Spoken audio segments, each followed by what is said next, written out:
This did nobody ask, did nobody check him for no steroid? I said, he had quick hands, he would hit. I said, why y'all ain't checking for steroid? He ain't checking steroid. And then... You think he was on steroids? Of course he was on steroids. What we don't talk about is, Canelo. Steroids. Responsible for the performance-enhancing drugs that are being used by fighters that fought in his gym. Specifically, off the top of my head, you have Canelo Alvarez. Canelo Alvarez had popped for clenbuterol. Boxing icon Evander Holyfield has thrown down a bold challenge, hinting at possible steroid use by Canelo Alvarez. With anticipation building ahead of the Canelo versus Terence Crawford clash, Holyfield's striking comments have sparked a storm of debate and speculation throughout the boxing world. Greatest Mexican boxing fights of all time, in my opinion. Yeah. So I feel like I'm 100% confident in myself. If Canelo was 100% confident in himself, I don't know why he wouldn't fight me, especially since, seeing that everybody in his team is on steroids, which means including him, so he never got off You the think steroids. he's on steroids? Of course. How does five? You saw De La Hoya How do five people out of your camp get tested positive for steroids? Right. You know what I mean? No, all those fucking dudes in that camp are dirty. Yeah. Although Holyfield stopped short of directly accusing Canelo of using performance-enhancing drugs, he has long advocated for harsher punishments against fighters caught with banned substances in their system. Back in 2018, after Canelo tested positive for clenbuterol, Holyfield suggested that offenders should serve jail time, insisting these people should spend 30 days behind bars. Alvarez failed a drug test before his big Triple G fight in May, and he's blaming Mexican cows. All right, here's the deal. 2 months until the rematch with Gennady Golovkin on May 5th is going to be the big fight, and he's been taking drug tests leading up to the fight, standard operating procedure. This time he popped for a substance called clenbuterol, which is a banned substance. As a matter of fact, it helps you cut weight. A lot of people use it illegally to cut weight while maintaining muscle mass.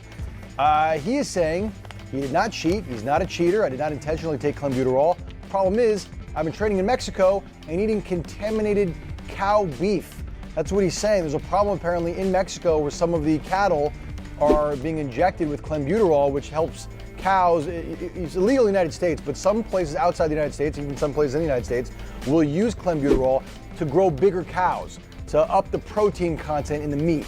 And he's saying that what he had was contaminated meat because his training center is in Mexico and there's a problem with Mexican meat down there. He even issued a statement saying, quote, "I'm an athlete who respects the sport, and this surprises me and bothers me because it had never happened to me.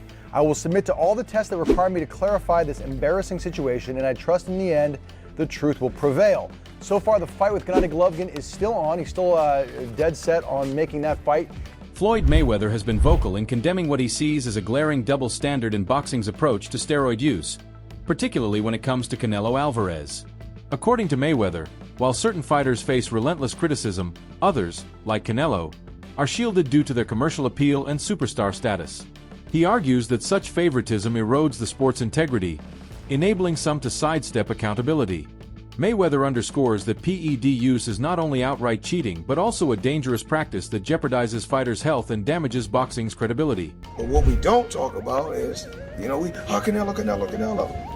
Steroids. They don't talk about that. So we don't know. We really don't know all the fighters he beat. He could have been not clean in a lot of fights. Canelo, and the list goes on and on about athletes that's been cheating. Been accused of cheating or been proven? No, been proven too. This been proven. Yeah. Oh, with Canelo. Oh shit. This been proven. Lance Armstrong. Okay. And then Canelo talking about it was the steak that it was the meat that he was eating. So okay, now you eating. I guess you're eating steroid cows. Man, these boys kill. David Benavidez has openly accused Alvarez and his entire camp of using steroids. He questioned why Canelo would avoid facing him if he truly had confidence in his abilities, especially given the repeated positive steroid tests within Canelo's circle. Benavidez's pointed remarks have further fueled their ongoing rivalry, with him asserting that Canelo's team is dirty because of the multiple failed tests tied to his camp. When the greatest Canelo came out, the one that you guys seen that fought Triple G the first time, bro, dude popped dirty for clenbuterol, bro. Why do you think the second fight didn't happen? So, for me, seeing that was the best Canelo I've ever seen. But that was Canelo off of steroids. Everybody else that he fought Amir Khan, he fought Daniel Jacobs, he fought, what the f is his name, Billy Joe Saunders, Caleb Plant. These guys are all weak, bro. So for me, that's why I feel like I see Canelo Alvarez and I see like, he's not as good as everybody thinks. Because the best one that fought Golovkin that first time was off clenbuterol. That was the best Canelo I've ever seen, and that's why he looked so good, because he was off clenbuterol. So with the Canelo, he even got suspended for like 7 months. So it's guaranteed he was guaranteed off he took it. He said that he ate meat that was tainted in Mexico. Now let me ask you that question. I've talked to people, they said for him to test positive off a piece of meat, he would have had to eat the... Eddie Reynoso's gym has been under heavy scrutiny due to numerous doping allegations involving fighters under his watch. Canelo Alvarez, one of Reynoso's most high-profile trainees, has himself been connected to past steroid controversies. Critics highlight the pattern of positive drug tests from Reynoso's fighters, raising serious concerns about the training culture and oversight within the camp. As Canelo gears up for his showdown with Terence Crawford, many are paying close attention to his rapid and noticeable physical transformation. Addressed serious accusations about his gym. And the accusations are that people, or at least the implications are, that he is the one that is providing performance-enhancing drugs or is in some way responsible for the performance-enhancing drugs that are being used by fighters that fought in his gym. Specifically, off the top of my head, you have Canelo Alvarez. Canelo Alvarez had popped for clenbuterol 2 times. For Fahim Satur, I'll say that he did it 2 times, even though I think it was for the same fight. But Canelo Alvarez popped dirty for clenbuterol 2 times.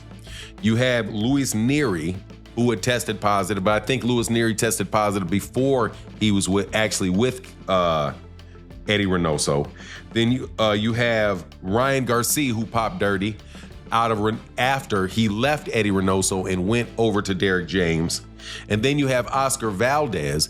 Oscar Valdez popped dirty while he was with Eddie Reynoso, but at the time he was still allowed to fight. You also clearly see that you have an issue with the fight that's coming up with Canelo Alvarez and Terence Crawford, in that you have one guy that tested positive and you have another guy that looks like he's using in order to get up and continue to climb up weight classes. You know, at a certain point in time, and this is something that Rolly Romero has said, certain point in time your body just doesn't do that. At a certain point in time, your body just doesn't do it. I'm 6'2", 200, and should weigh about 210. Closer to 250, but I should weigh about 210. I'm not gonna get up. If I was 210 now at 50 years old. Many boxing experts point out that building significant muscle mass naturally becomes far more difficult once an athlete is in their 30s. Yet Canelo Alvarez's recent transformation, appearing noticeably larger than in previous years, has sparked debate about whether these gains are entirely natural. This skepticism is amplified by the long-standing doping allegations linked to Eddie Reynoso's gym, where Canelo trains. Several fighters under Reynoso's guidance have tested positive for banned substances, prompting serious questions about the gym's environment and its training practices. Muscle as if I'm juicing.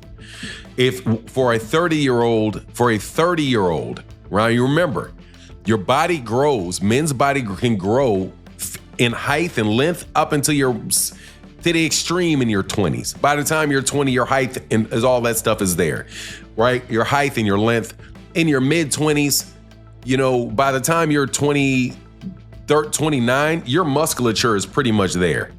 It gets harder to gain and put on muscle after. In a recent episode of the Joe Rogan Experience, Rogan addressed the issue, referencing Alvarez's past positive test for clenbuterol and the ongoing discussion about his physique and performance.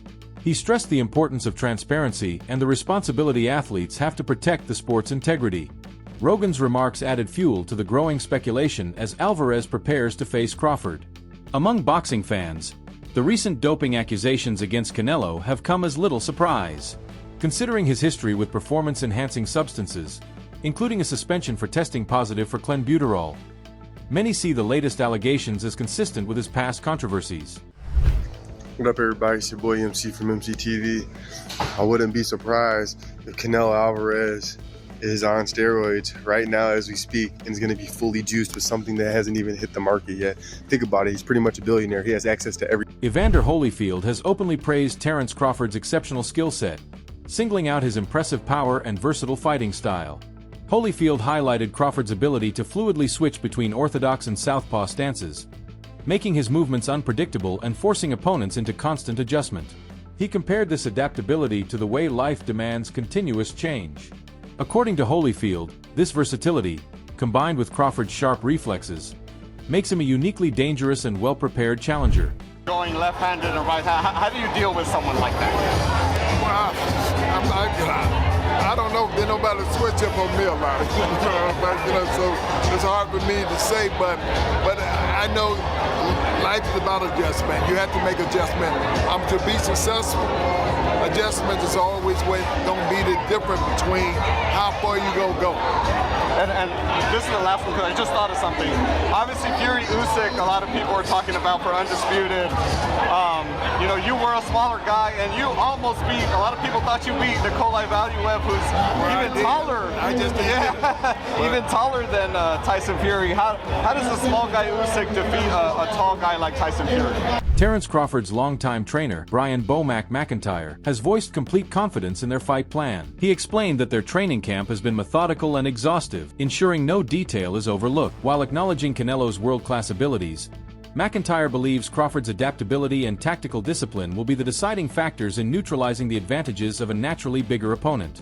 I'm confident that he's going to get the victory. Second of all, I'm just happy for him and the team. So, you know, the world can see once again why he considered the best pound-for-pound fighter in the world. There was many a time where he was maybe struggling to get certain fights, and then he had to almost kick that door down.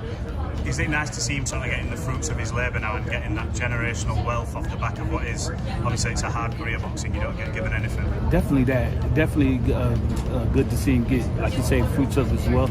Get me fights that, again, will show the world why he's the best fighter in the world. Show the world why he's the best fighter in the world. I'm just happy for him, man. Nico Ali Walsh, grandson of the legendary Muhammad Ali, has also weighed in with insights on Crawford's preparation for Canelo. Walsh revealed that Crawford has been sparring with significantly larger fighters to adjust to the physicality and pressure Canelo is expected to bring. This deliberate approach ensures that Crawford is not stepping into the ring unprepared for the size and strength difference. According to Walsh, this strategy highlights Crawford's dedication to refining his skills and conditioning to compete effectively at super middleweight, proving he is leaving nothing to chance in the face of Canelo's imposing presence.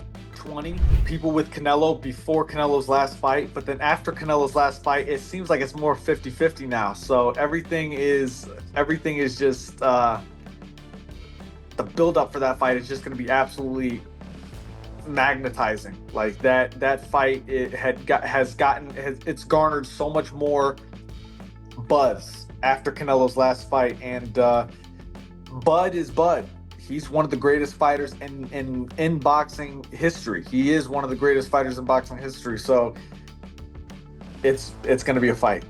It's going to be awesome to watch. Have you sparred any of them? I haven't sparred Bud yet. I haven't been in Canelo's camp. I've met Canelo a few times. I love Canelo's team. Canelo's one of my favorite fighters. He's been my favorite fighter for the longest time.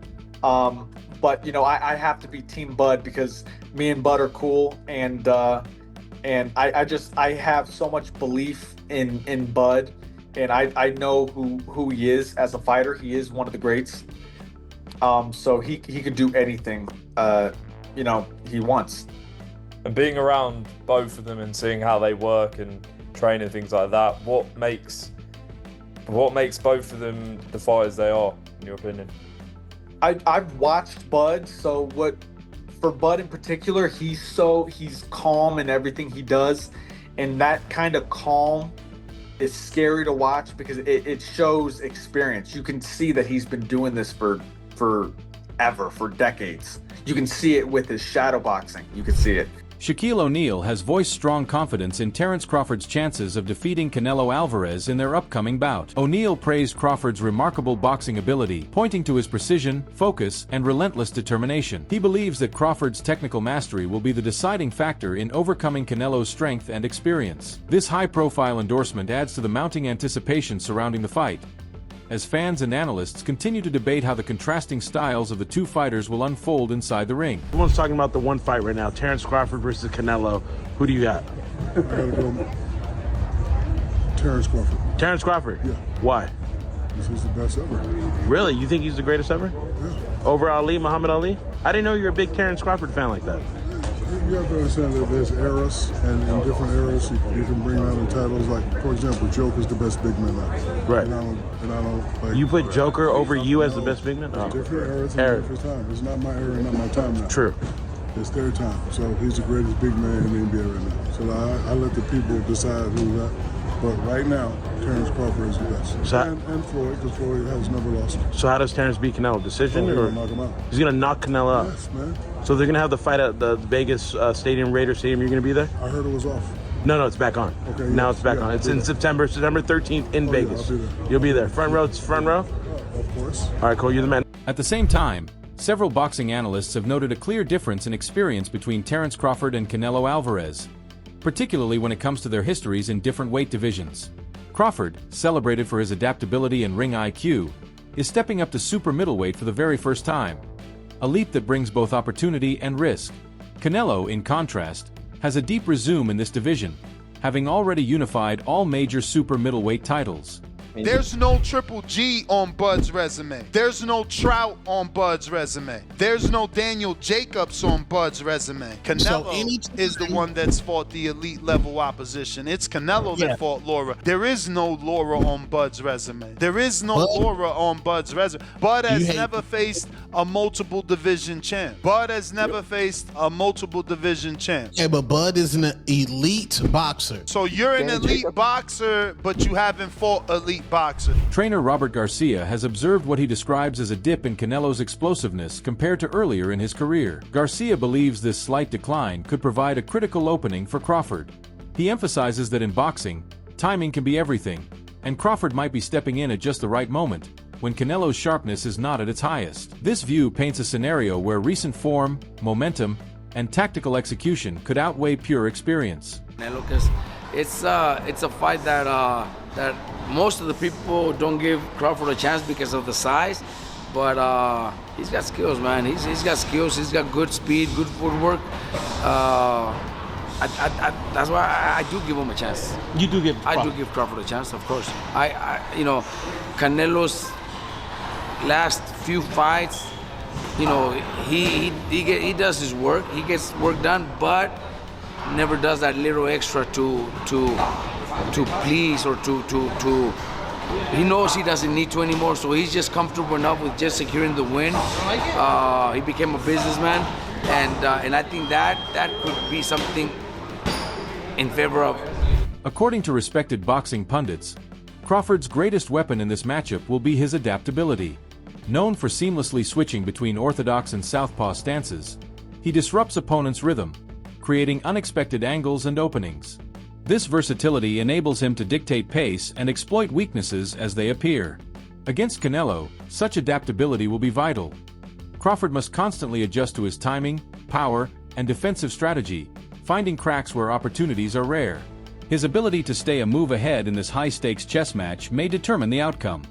Crawford, on the other hand, he has been walking down his fighters, and people don't see that but me. For some reason, when I had that tape, people were screaming cap. And it's like David Evanesian, Errol Spence, Sean Porter, Gamboa, a meme machine. Even against Madrimov, the way he won the fight was by fighting. It wasn't Floyd Mayweather sticking. This guy has been too athletically gifted, and I mean explosive, hard punching, and too strong for his ops. When he's in orthodox, he boxes more. When he switches, he becomes a puncher. And now he's coming out southpaw. He ends you. He is not, you gotta watch him fight. He does do athletic things where his hands and his feet work together and he catches you for sure. But what he mostly do is he punishes and he bullies his op because he walks you down and whips your ass. He's an ass whip. Do you believe Canelo is using performance-enhancing drugs ahead of the Crawford fight? And should past allegations influence how we judge a fighter's current integrity?